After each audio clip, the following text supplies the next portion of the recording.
Does living thousands of years ago in a village far, far away actually make your understanding of theology different?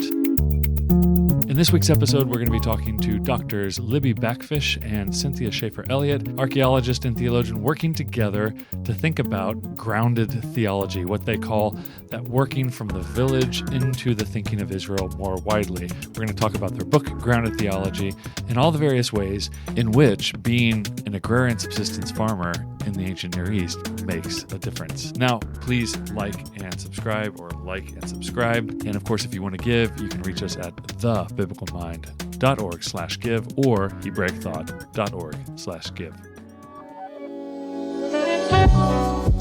This is the Biblical Mind Podcast, produced by the Center for Hebraic Thought.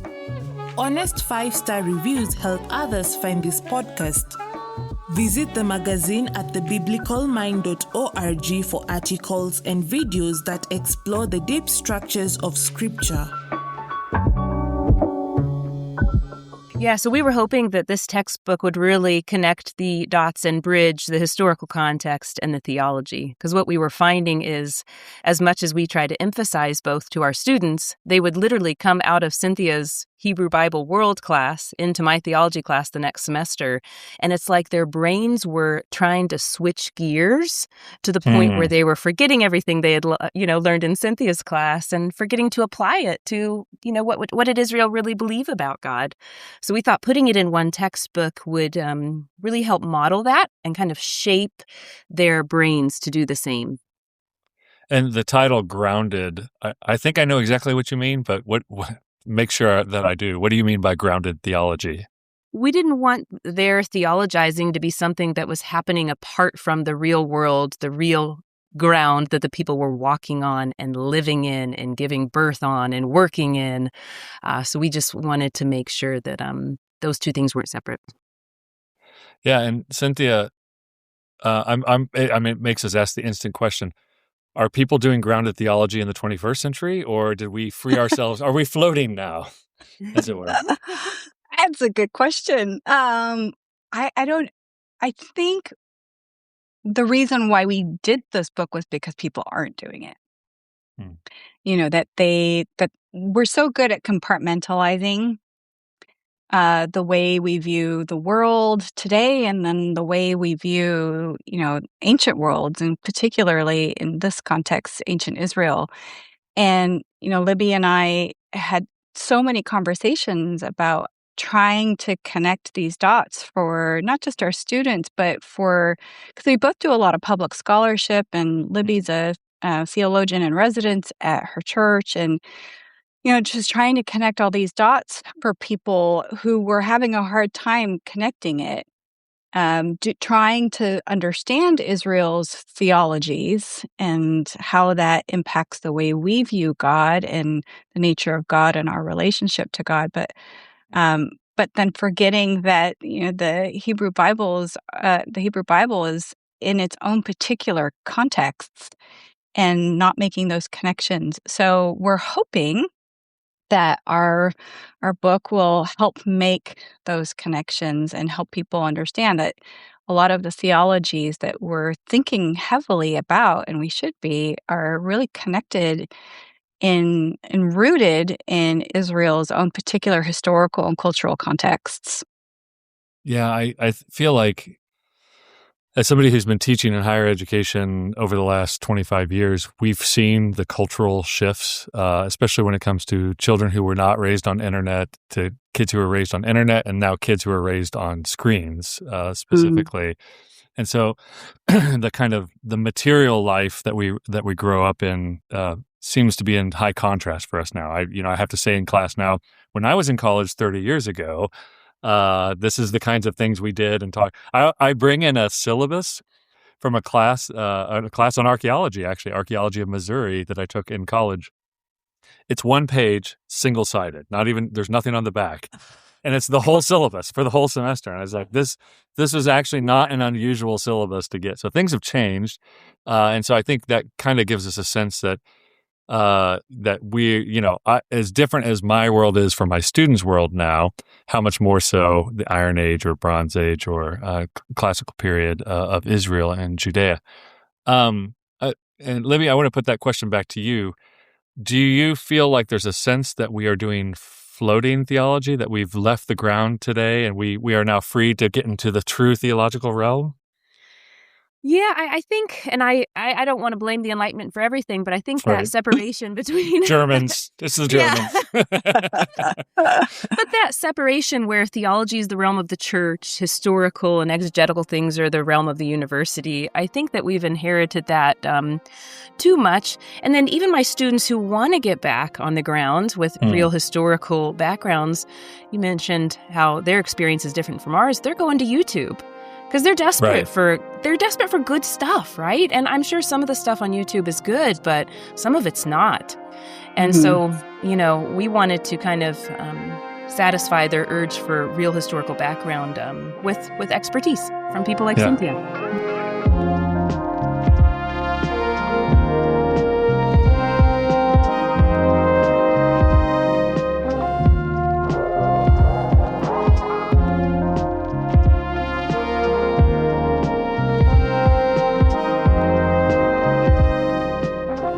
To kind of piggyback off of that, I get a lot of questions from people about archaeology in ancient Israel, but they're usually sensational things. Ark of the Covenant, Noah's Ark, those big things, which now they that they've been usually discovered, then I know.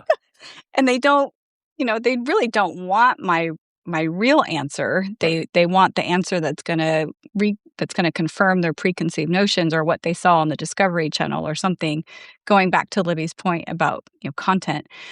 But I think what a lot of people maybe don't realize is how much of archaeology is about the everyday and how did people live and how did they live and how that, of course, impacts how they view the world and how they view their relationship with their God.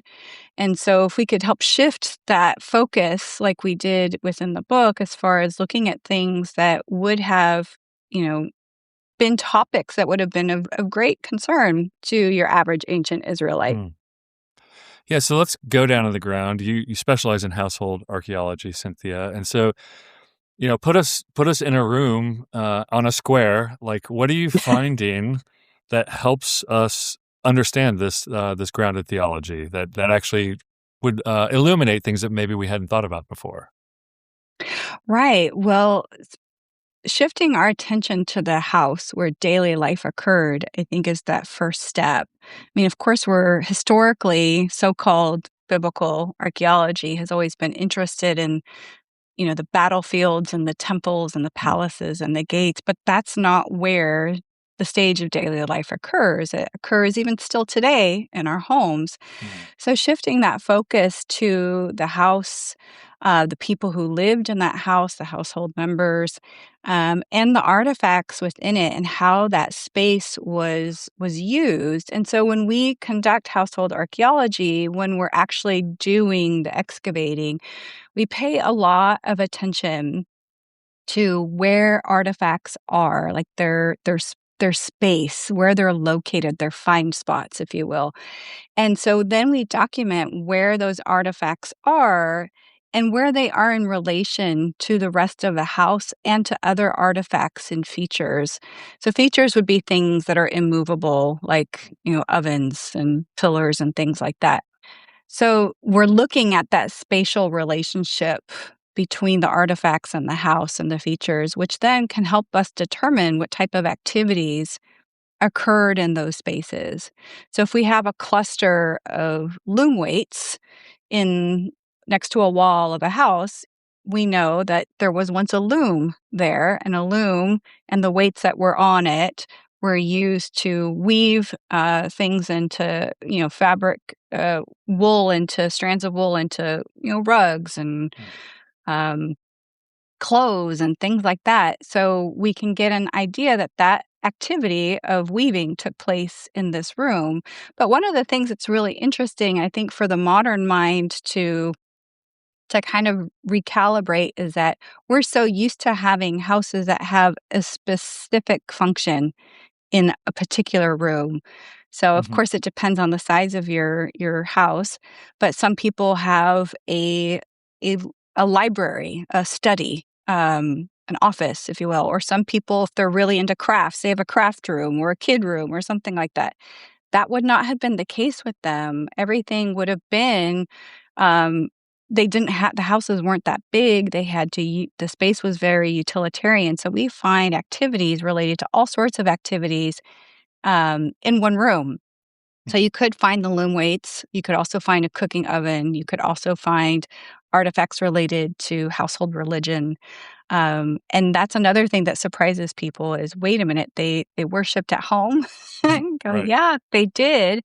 Because, to walk to a local shrine or temple would have taken quite some time. And if you're a farmer, which everybody was, you can't leave your farm for a week on end just to go, on a week's walk up to Jerusalem, let's say, to offer your sacrifices. So a lot of things that the Bible says happened focuses more on where those happened in temples and palaces, where actually they probably also happened at home. Okay, so you said theologies earlier, and I think there is kind of a naive, I think this is true, that a lot of people, when they think of ancient Israel, the Hebrews, they think these were all these clear-eyed monotheists who all had the exact same God, exact same view, doing the exact same thing. There's a very purist version of Hebrews, but when you get into the households, not even the monuments, it just gets complicated, right, as far as their religious practices. Very much so, yeah.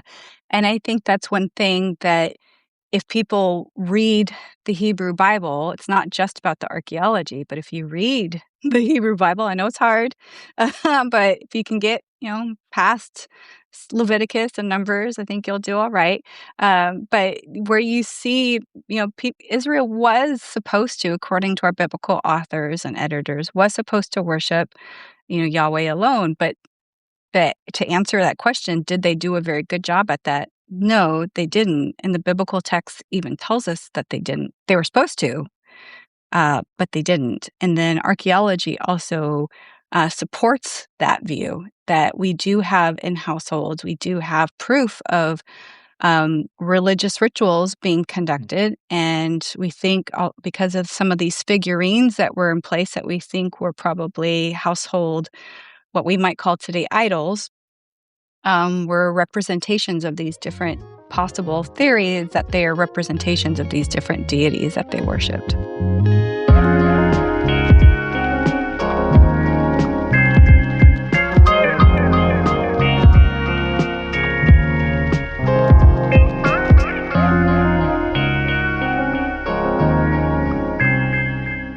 Libby, I'm wondering, going back to the book that you guys have written, sorry, you gals have written? Y'all? Yeah, the book y'all have written. I'm from Oklahoma. I can swing with y'all. You can. Yeah, so what you've put together is not just, it's not just a book that tells you, here are the artifacts and here's the archaeology, but you're trying to get, from my reading of it, is you're trying to get the audience to enter a world in which soil was important, rain was important, the value of work, how much work could be done, injury, all that kind of stuff. I guess, could you connect the dots between that and theology? Because I think we can imagine my grandparents' lives who went through the Depression and had to kind of raise their own food and that kind of thing. But what does that have to do with their theology? Yeah, so, and entering in through the land chapter, and I feel like with all these chapters, they all interconnect. Land to us might just feel like such a physical or irrelevant kind of thing, especially if we're not farmers. But for Israel, they come from the dust, right? They are a part of the land theologically and according to at least their second creation account. And the land represented to them God's fulfilled promise to them. So it being on the land represented that God was making good on his promises. He was there with them. But also, and I think in writing this and in learning from Cynthia, the thing that surprised me most about the theology is it's not just about their relationship with God, but their relationship with each other, fellow Israelites, the sojourner on the land, servants. There's this whole ecology and economy wrapped up in land and food production and work. That I think what challenges a lot of modern people who are very much individually focused rather than that communal household and clan and beyond, and very much rooted on this good creation land that's kind of a microcosm of creation, a reflection of Eden, and it's very much part of Israel's covenant obligation to be faithful on the land that God's given them for them to keep the land, or the land, like a character in the story itself, will vomit them out. Yeah, it's shocking to me. And this is, when I was doing some original, I think my doctoral research, where I was just reading through Genesis 1 through 11 again, and I couldn't believe how much dirt shows up as a character, as a primary feature of the story. And it actually motivates, I think, the Noah story in many ways. And so I don't think we think of our relationship that way. Let me check you and make sure I hear you correctly. The claim then is that how you till your land has something to do with your relationship with God, versus their relationship being this kind of inner peaceful thing they carried around with them in their hearts or their souls or something like that. Yes, I mean, that's made pretty explicit in the Hebrew Bible. One of the reasons for exile wasn't just their failure to worship Yahweh rightly or to treat others well, but they didn't give the land the sabbatical years that it deserved. That was one of the reasons that they were sent into exile, and the land has that rest. I think that's spiritual, but it's also more than spiritual. It's the physical need of the land, which goes all the way back to the first, to Adam being told to care for the garden, right, and work it well. Yeah, I mean, it sounds to me like all the elements are here to have that Christians and Jews who think these texts have some authoritative sway in our lives, that how we treat the earth should be like a central focus in some sort. I think in the Torah, you get a lot of how you treat animals is another matter of concern, right alongside how you treat people in matters of justice or foreigners. And okay, so if that's always going on, then how do you have some idea? Well, okay, let me go back one step, because there's a question. You talked about that the land would remind them of Eden. I've lived in Israel. I was just there a couple weeks ago during the rainy season. So in the rainy season, you might think Eden, but the rest of the year, like I always tell my California. students, yeah, I was like, there's a fertile crescent, but there's one spot that's actually a crappy spot on the fertile crescent, and that's right where God took Israel, right? So I do wonder what you all make, and you spend a lot of time working in the dirt there, Cynthia. And of course, where you're at, it's a little bit more fertile up there, but well, I've been all over the place, but some places are nicer than others, that's for sure. But so what do you do with the fact that God brings Israel into a fairly crappy place as far as people who are going to be agrarian subsistence farmers? Yeah, that's a good question. When we talk about the land itself, when we're talking about the land, is just as much part of their household, is part of their ancestry. It's part of the things that are passed on from father to son to son to son. I mean, I guess I think Israel is beautiful. It is beautiful. We all say this as people who can stop at the rest stop and grab a drink when we need one. That's true, but no offense, but I live in Texas now, so I mean, okay. In comparison, no further comments should be. Right. But I mean, being from California, in particular Northern California, where Libby is, it's beautiful. So, but certain parts of Israel would probably have been more inhabitable than others. I mean, of course, we have to think about how climate and environment has changed over these many years. But if you think about in the north, you get so much more rain. It's very much like California, where you have a dry season and a wet season. And in the wet season, you get a lot more rain in the north than you do in the south. And so part of, the fertility of the land that you see talked about, and especially when you think about some of these prophets, these 8th century prophets that are really getting on the northern kingdom of Israel's case in particular, about how you think you're being blessed, but you're really just taking advantage. But they're able to think that they're blessed in a way because the goodness of the land in the north is so much better than the goodness of the land in the south. I mean, you get that Shephelah, that hill country leading up to the mountains where you end up finding Jerusalem, but and those would have been very fertile, but nothing compares to that Jezreel Valley up in the north. But yeah, I mean, they would have been, I think, because we're so disconnected from the land, we're so disconnected from the food that we eat, that we really, if there's a drought, which there often is, both in California and Texas, the only way we really feel it is, oh, hey, you can't water your lawn every day, whereas opposed to, hey, my family is struggling to find enough food to eat. So as far as the importance of the land and the everyday life and the goodness of it, I think, I try to just say, like, oh, well, I'm going to put myself in their shoes. But even then, I think I still don't quite fully grasp it because that has not been my lived experience. I'm, 21st century American who probably has too much to eat as opposed to too little. Yeah. I would say the crappy parts of the land are part of the point, right? God has given them an excellent land to remind them of how good he is to them, and the crappy parts of the land to give them an opportunity to trust in him and depend on him. And it also, like to Cynthia's point, it gives me a little bit of empathy. It's so easy to judge Israel for their idolatry, but if they are struggling on a land that's failing to produce, and these other deities are claiming to be, providing for their people, that would be very tempting. It would, wouldn't it? Well, yeah, I always try to point out when it says they're worshiping the other gods, it's not like they're going to a different church on Sunday.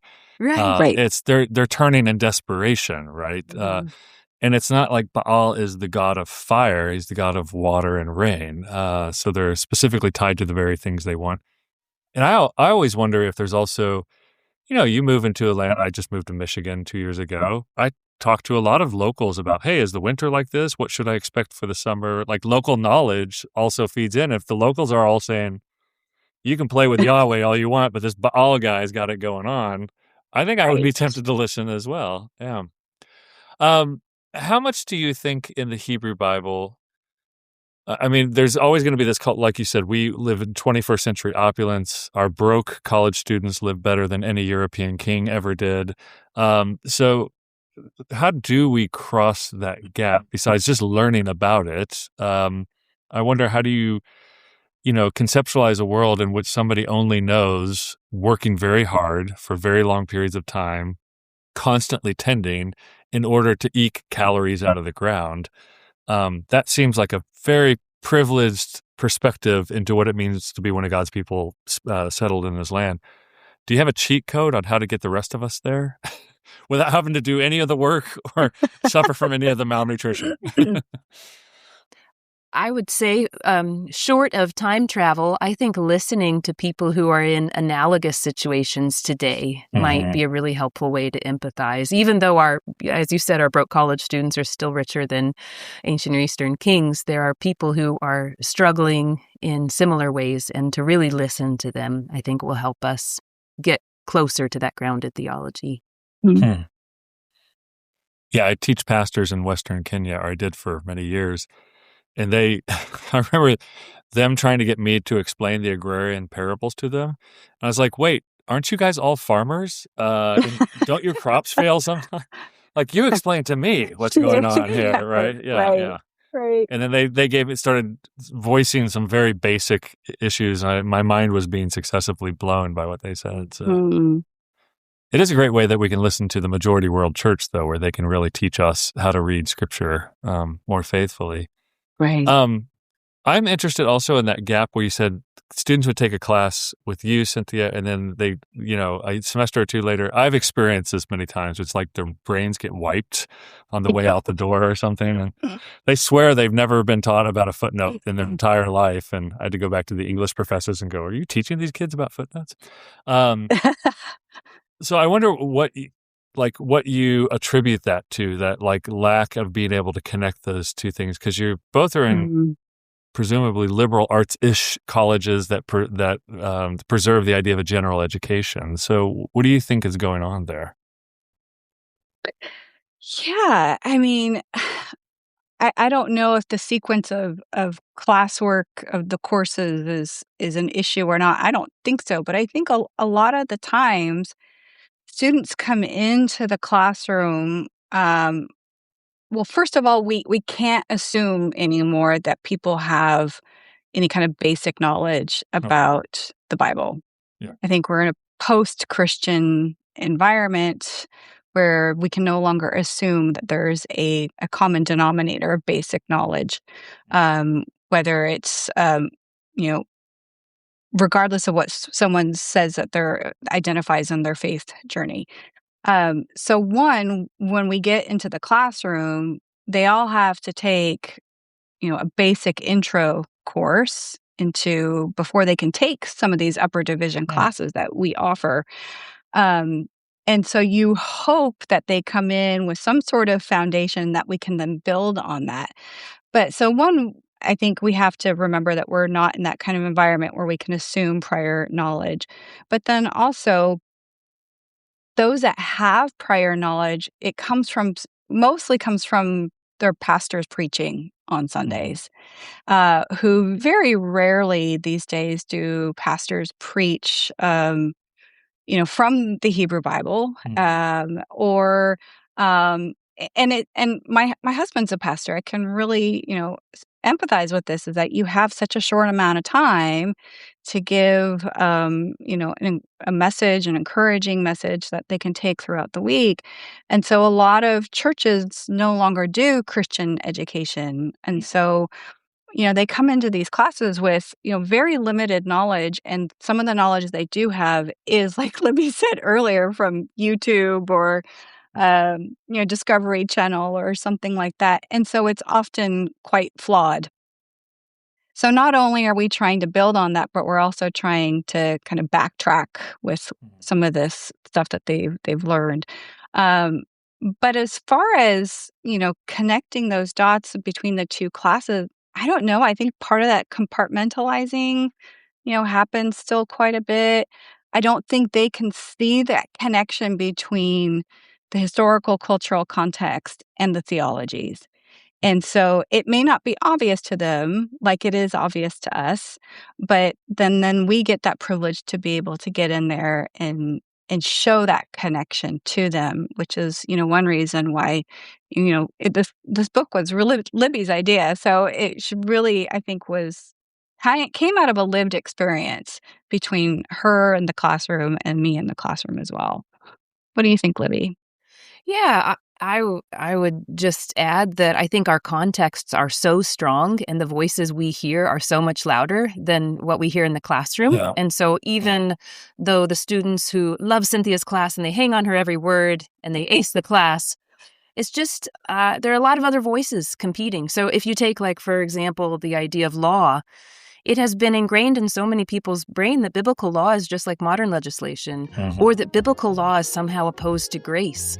And, one semester of digging into the historical context of law is sometimes just not enough. And so it's helpful to really hold them by the hand and see, okay, if this is what biblical law really looked like, if it's really more of instruction, and if it's really connected with wisdom, then let's read these scriptures together.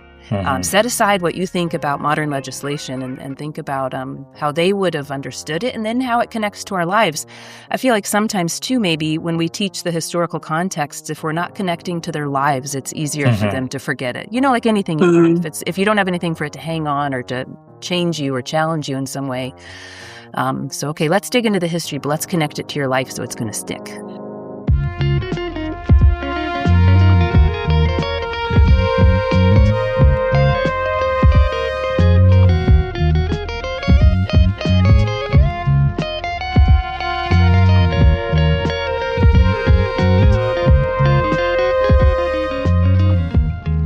I remember early on when I was teaching freshmen, I was complaining to somebody about how difficult it is to open their minds to certain things, how resistant they were in the Bible. And my friend said, well, don't you get them for like a whole semester? And I said, yeah, I know exactly. I was like, a whole semester is nothing compared to 18 years of tradition. And again, it's not like we're trying to brainwash anybody. We're just trying to get them to see multiple perspectives. And there is so much resistance. So I can have a semester where we, at the end of the semester, everybody agrees biblical law is not just legislation that's either broken or kept. And then they move on to the next class and they're like, well, I'm not just a legalist, right? It's like everything's out the window. And I used to get them in the junior year, and it's as if nothing had happened, Right. But I think we're battling too this idea within at least Protestant Christian circles. This kind of they're not reading the Hebrew Bible, and to be honest, a lot of them aren't really that interested. They're so into Jesus and the Gospels and Acts and Paul, dare I say, they're not.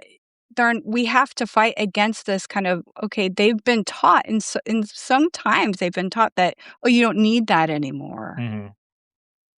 And it's like, no, you do, because this was, for the most part, for, here or there, it's Jesus's Bible.